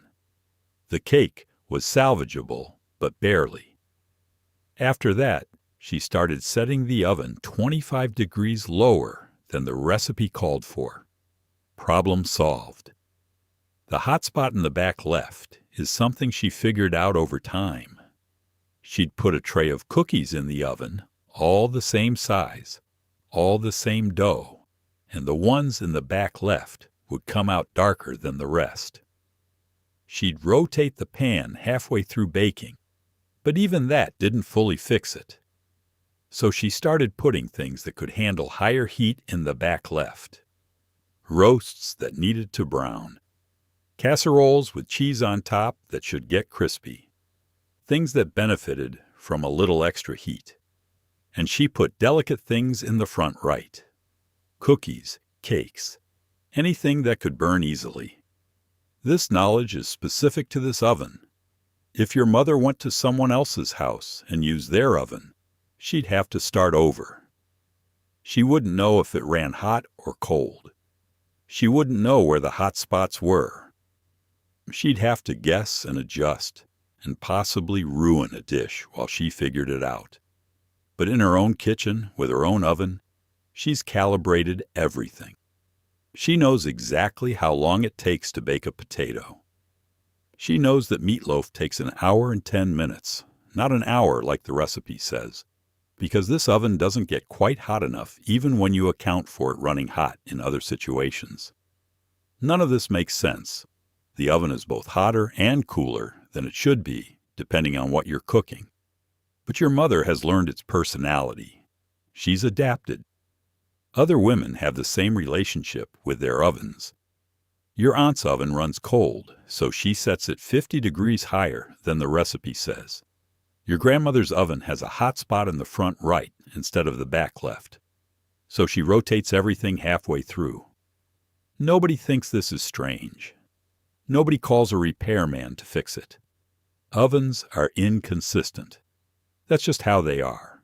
You learn to work with what you have. An oven thermometer exists. It's a small metal device that you can hang from the oven rack to tell you the actual temperature inside. Some women use them. Your mother doesn't. She doesn't see the point. She already knows her oven is off. Knowing the exact number wouldn't change how she uses it. She'd still have to adjust every recipe. She'd still have to avoid the hot spot. The thermometer would just confirm what she already knows through experience. The oven is a partnership. Your mother has spent years learning its quirks, and now she can bake almost anything successfully, despite the fact that the oven is objectively broken. The temperature is wrong. The heat distribution is uneven. But she's compensated for all of it. She's built a mental map of how this specific oven behaves, and she uses that map every time she cooks. The recipe is the starting point. Her knowledge of the oven is what makes the recipe actually work. When the oven finally dies years later and has to be replaced, your mother will spend months relearning everything. The new oven will have its own personality, its own quirks, and she'll have to burn a few cakes and undercook a few roasts before she figures out how to work with it. But that's just part of cooking. The oven is never neutral. It's always a participant. And learning to cook means learning to speak its language. Most people don't have a meat thermometer. You check if the chicken's done by cutting into it and seeing if the juice runs clear. You check if the roast is done by poking it with a fork and seeing if it's tender. You check if the pork chops are done by looking at them and making your best guess. Sometimes you overcook things. Sometimes you undercook them and put them back in.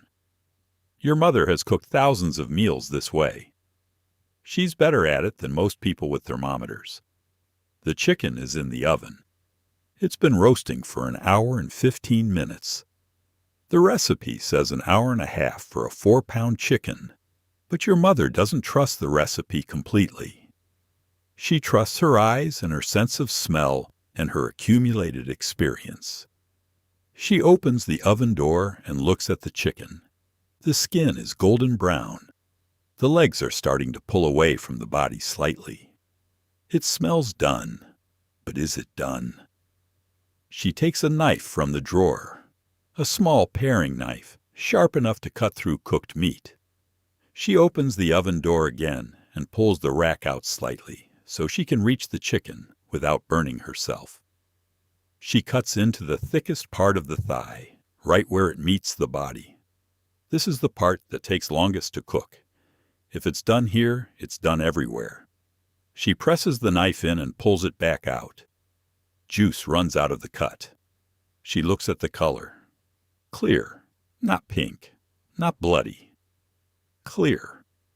The chicken is done. If the juice had been pink, she would have closed the oven door and given it another 15 minutes. Then she would have checked again. Sometimes it takes 3 or 4 checks before the chicken is fully cooked.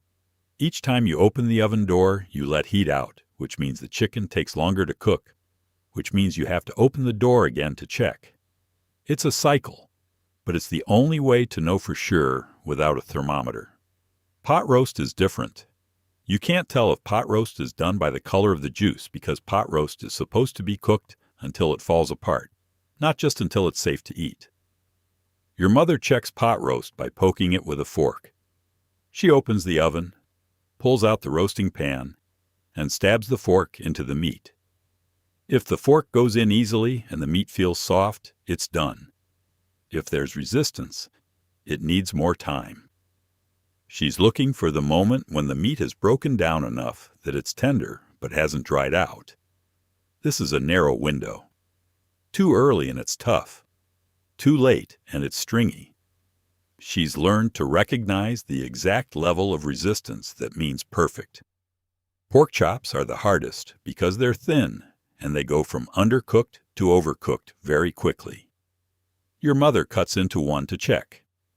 The inside should be white, not pink, but still moist. If it's pink, it goes back in the pan. If it's dry, it's too late. She's overcooked them.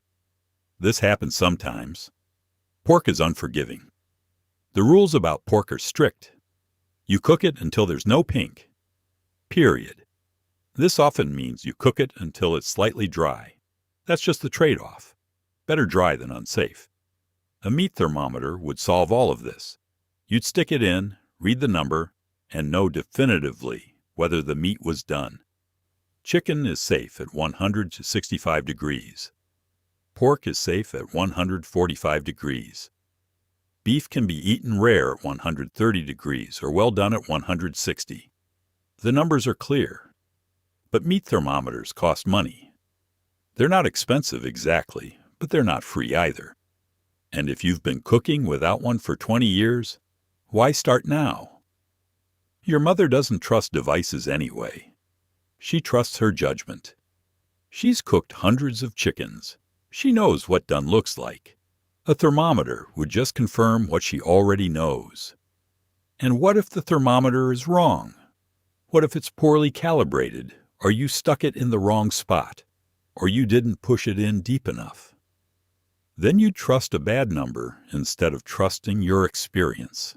Better to rely on methods that have worked for years. The one time your mother considers buying a meat thermometer is when she's roasting a turkey for Thanksgiving. The turkey is huge, 12 pounds. She's never cooked anything that big before. She's worried about undercooking it and making everyone sick. But even then, she doesn't buy the thermometer. She just cooks the turkey longer than she thinks it needs. An extra half hour to be safe. The turkey comes out dry, but everyone eats it and nobody gets sick. Success. And she's confirmed that she doesn't need a thermometer after all. Her instincts are good enough. Next to the sink is a dish drainer, metal with a rubber mat underneath. It's always there. Dishes go in it after they're washed. They air dry. Then you put them away when you need the space for the next round. The drainer itself never gets put away. It lives on the counter. It's part of the kitchen. If you put it in a cabinet, you just have to take it out again in 3 hours. Why bother? The dish drainer is made of coated wire, formed into a rack with slots for plates to stand upright and a separate section for cups and glasses. The coating is white, or sometimes that speckled gray that looks vaguely industrial. There's a rubber mat underneath to catch the water that drips off the dishes. The mat is red or yellow or turquoise, matching the kitchen color scheme your mother chose when you moved in. The mat has ridges on it that channel the water toward a drainage spout that hangs over the edge of the sink. Your mother washes the dinner dishes by hand. She fills one side of the sink with hot soapy water. She scrubs each dish with a dishcloth, rinses it under the tap, and sets it in the drainer.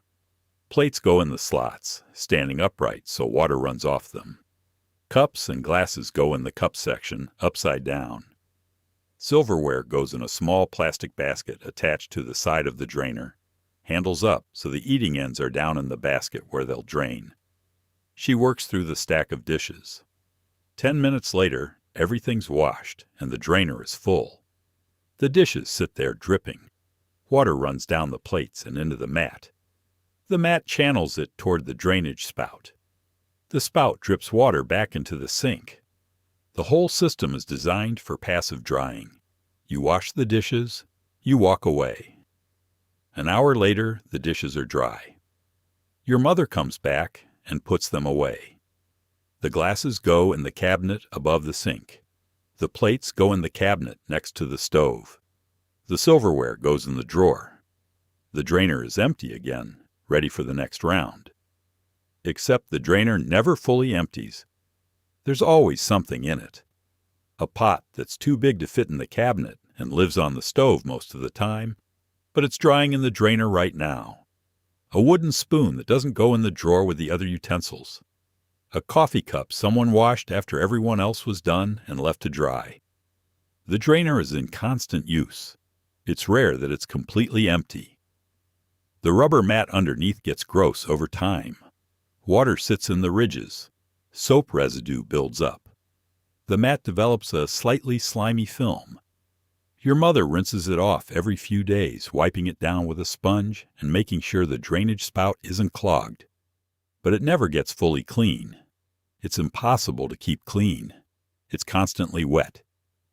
Mildew starts to form in the corners. Your mother scrubs it with a brush, but the mildew comes back. Eventually, she buys a new mat. The old one goes in the trash. The new one goes under the dish drainer and the cycle starts again. Some kitchens have dish drainers that fold up or collapse when not in use. Your mother has seen them in the stores, but she doesn't buy one. What's the point? The drainer is always in use. Folding it up would just mean unfolding it again in a few hours. The space it takes up on the counter is space well used. It's not wasted space. It's functional space. The drainer earns its place by being constantly useful. If company's coming over, your mother wipes down the counter around the drainer. She makes sure there are no dishes sitting in it, so the kitchen looks neat. But the drainer itself stays. You don't hide it. It's not embarrassing. It's just part of the kitchen. Every kitchen has one. Visitors have one in their own kitchens. Nobody thinks twice about seeing a dish drainer on the counter. The drainer is also where things go that need to dry, but aren't dishes. Your mother washes the coffee pot and sets it in the drainer upside down. She rinses out the thermos your father takes to work and props it upside down in the cup section. She washes the plastic containers that held leftovers and balances them at an angle so water doesn't pool inside them. The drainer is a drying station for anything that's been washed and needs to air out before being put away. At night, after the last dishes are done, the drainer sits there with a few cups and a plate or two, slowly dripping the last of their moisture. In the morning, your mother puts those dishes away while the coffee's brewing. Then the drainer is empty and ready for the day, except for the wooden spoon. The wooden spoon is always in the drainer. Nobody knows why. It just lives there. Your mother reaches into the oven without a pot holder. She misjudges. Her hand touches the rack. She pulls back fast, says something under her breath, and goes straight to the sink. She runs cold water over her hand, for 30 seconds. Then she dries it off and goes back to what she was doing. No ice, no burn cream, no bandage unless it blisters. You burned yourself in the kitchen semi-regularly. It was just part of cooking. You were more careful next time. The burn is on the back of her hand, where it brushed against the hot oven rack while she was reaching in to pull out a casserole dish. The skin is red. It stings. But it's not serious. It's a first-degree burn. Surface level. It'll hurt for an hour and then it'll fade. She knows this because she's burned herself in this exact same way dozens of times. You get careless. You're in a hurry. You reach into the oven thinking you have more clearance than you do. The metal rack is 400 degrees and your skin is not. And the difference is immediately obvious. The cold water helps. It stops the burning sensation from getting worse. The heat from the metal has transferred into her skin, and the cold water draws it back out. She holds her hand under the stream, letting the water run over the red spot. The relief is immediate. After 30 seconds, she turns the water off and examines the burn. No blister, just red skin. It'll be fine. She doesn't have burn cream. It exists, but it's not something most people keep in the house. You might have a tube of it if someone in the family burns themselves frequently, or if there was a bad burn, once that required treatment. But for the everyday minor burns that happen in the kitchen, cold water is enough. Your mother dries her hand on the dish towel and goes back to the stove. The casserole still needs to come out of the oven. This time she uses a pot holder. Burns are an accepted hazard of cooking. Everyone gets burned. You touch a hot pot handle. You grab a pan that's been sitting on a burner you thought was off. You lean over the stove and your sleeve brushes a flame. You check on something baking and steam hits your face when you open the oven door. These things happen. You're working with heat and metal and contained spaces. Eventually, you miscalculate. Your mother is teaching you to make pancakes. You're standing at the stove with a spatula, flipping them in the cast iron pan. You're nervous. The pan is heavy and hot. You slide the spatula under a pancake and flip it. Too close to the edge. Your knuckle brushes the rim of the pan. You pull back with a gasp. Your mother glances over, sees what happened, and tells you to run it under cold water. You do. The cold water feels good. After a minute, the pain subsides. She tells you to keep going. You flip the rest of the pancakes more carefully. The philosophy is that small burns are learning experiences. They teach you to be more careful. They teach you where the dangers are. If you never burned yourself, you might get too comfortable and then burn yourself badly. The small burns keep you alert. They remind you to use pot holders, to pay attention to which burners are on, to respect the heat. Serious burns are different. If your mother burned herself badly enough that the skin blistered or broke open, she'd wrap it and possibly go to the doctor. But those burns are rare. Most kitchen burns are minor. A quick touch of something hot, a splash of boiling water, a moment of carelessness. These are treated with cold water and then ignored. The burn might hurt for the rest of the day. Your mother might favor that hand slightly while she's working, but she doesn't stop cooking. The dinner still needs to be made. There's also a certain amount of pride in not making a fuss. You burned yourself. It happens. You treat it and move on. Complaining about it or acting like it's a big deal would be overdramatic. Burns are part of cooking, the same way cuts are part of sewing and blisters are part of gardening. If you're going to do the work, you're going to get the minor injuries that come with it. You don't dwell on them. By evening, the burn on your mother's hand has faded to a dull pink spot. It doesn't hurt anymore unless she presses on it. By tomorrow, it'll be gone completely. And next week, she'll probably burn herself again in almost the same spot, reaching into the oven without thinking. And she'll run it under cold water and keep cooking. Because that's just what you do. It's Sunday. Your mother starts cooking at noon. Pot roast in the oven. Potatoes boiling on the stove. Rolls rising under a towel. Pie cooling on the counter. The whole house smells like butter and meat and something sweet. Dinner isn't until 5, but the cooking never stops. There's always something to stir or check or baste. Your father reads the paper. You play outside. Your mother stays in the kitchen.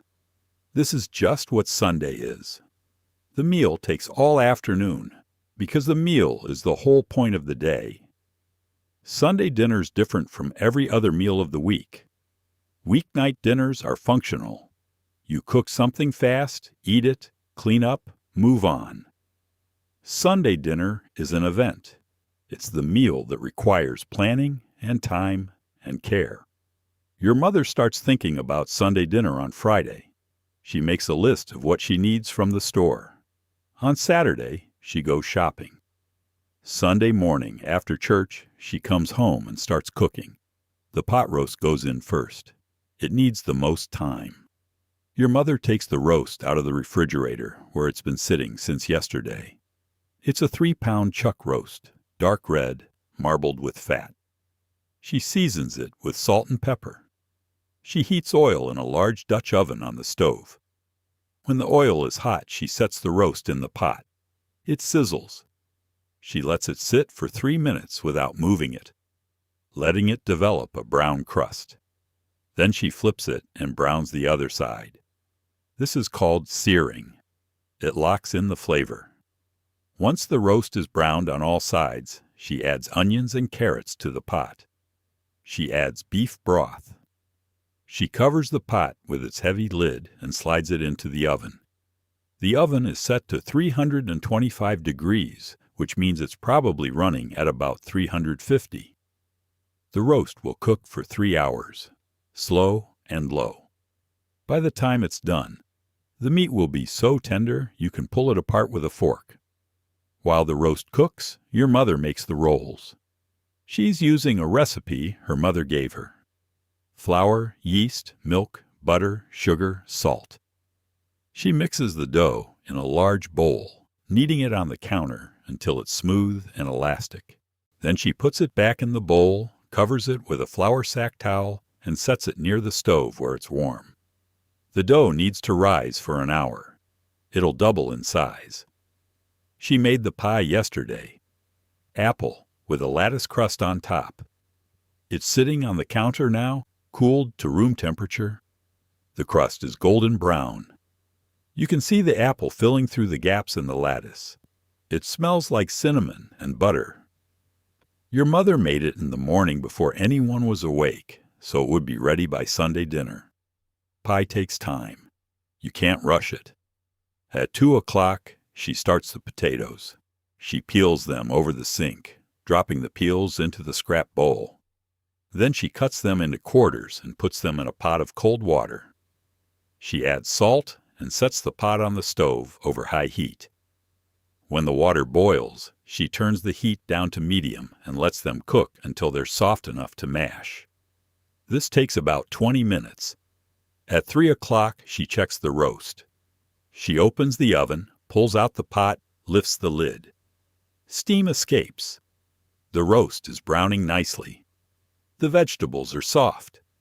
The liquid in the pot has reduced and thickened slightly. She bastes the roast with a spoon, pouring the liquid over the top. Then she covers it and puts it back in the oven. Another hour. At 4 o'clock, the dough has risen.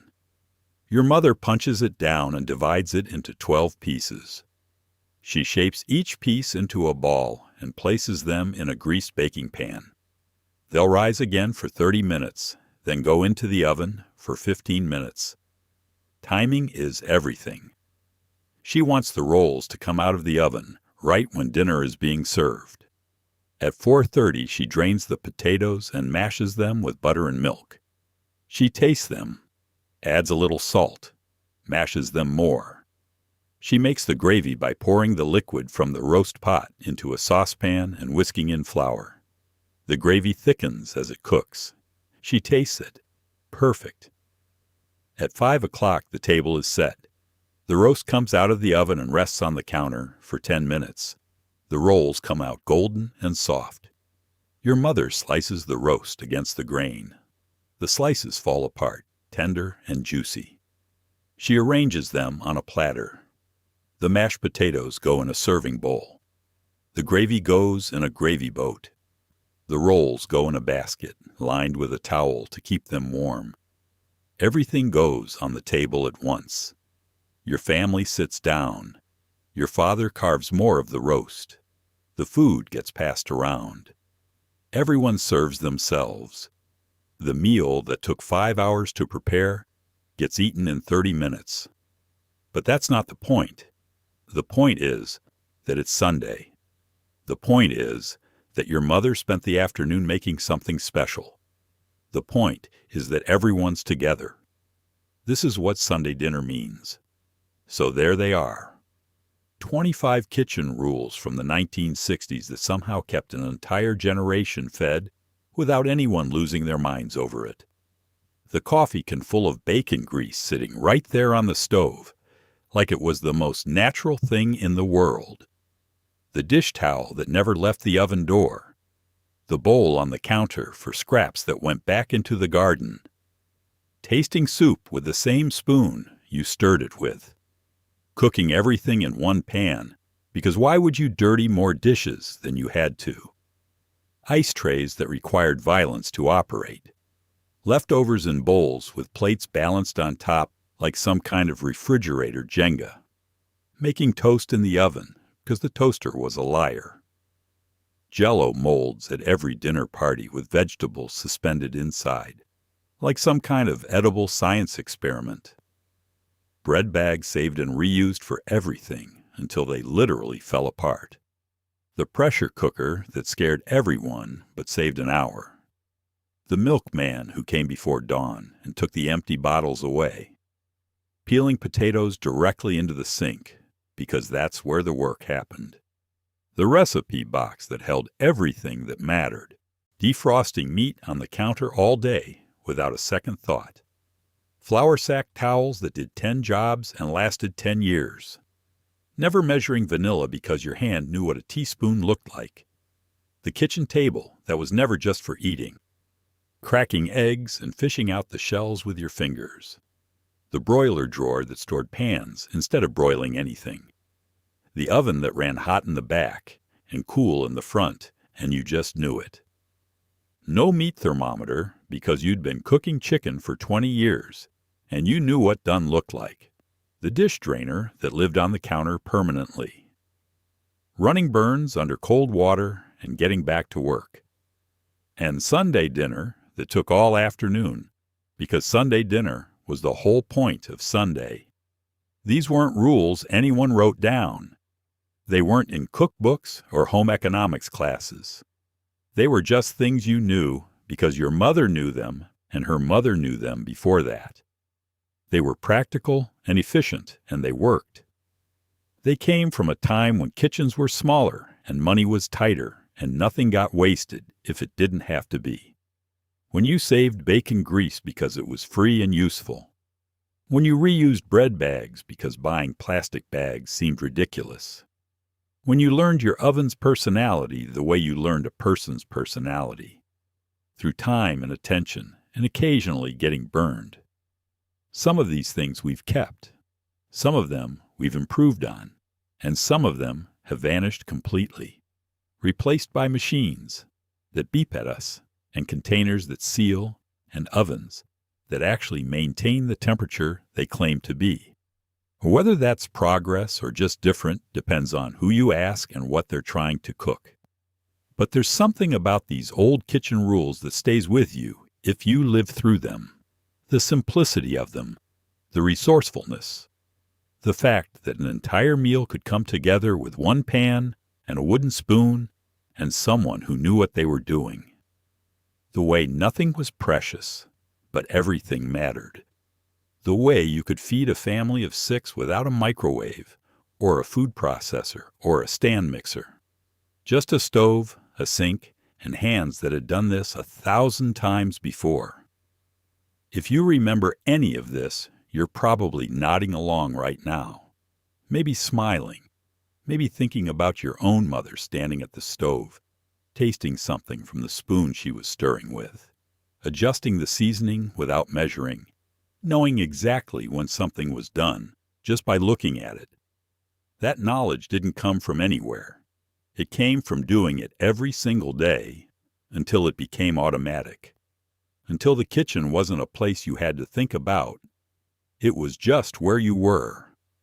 And if you don't remember any of this, if you're sitting here thinking these people were absolutely out of their minds, well, you're probably right. But they were out of their minds in a way that worked, in a way that kept people fed and families together and dinners on the table at 5 o'clock every single night without anyone calling it meal prep or making a spreadsheet about it. The kitchen in 1964 was a place where things got done, simply, practically, with whatever you had on hand and whatever you'd learned from the person who taught you. It wasn't perfect. It wasn't always safe by modern standards. But it was real. And it worked. And for a lot of people, it's the kitchen they still see when they close their eyes and think about home. Thanks for being here. If this brought back memories, leave a comment and tell us what your kitchen was like. What did your mother always do that seems strange now? What kitchen rule did you grow up with that you've never been able to shake? We love hearing from you. And if you enjoyed this, hit that like button. Subscribe if you want more of this kind of thing. We're on Spotify now too, so you can listen while you're cooking or driving or doing literally anything else. The link's in the description. Until next time, take care of yourselves, and maybe save your bacon grease. You never know when you'll need it.